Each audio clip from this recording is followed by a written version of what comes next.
one of the ailments that many organizations have is talent hoarding, where a manager or a leader in a group doesn't want to let that good talent go anywhere and keeps them to their team.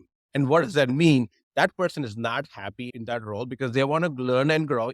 However much they love their manager, they want to do new things, different things. They want to challenge themselves.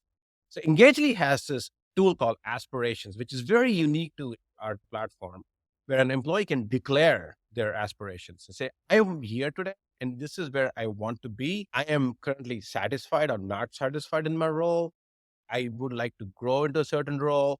They can declare all of those things. Some of them could be painful to hear, but you need to hear it as a manager and HR leader, because when people are aligned to their aspirations and the organization can align to that, those people will perform better and your organization will benefit. Now, as a manager, you might end up losing that person from your team, but it is better for you to lose that person from your team and let them grow in a different team than lose that person altogether in your organization.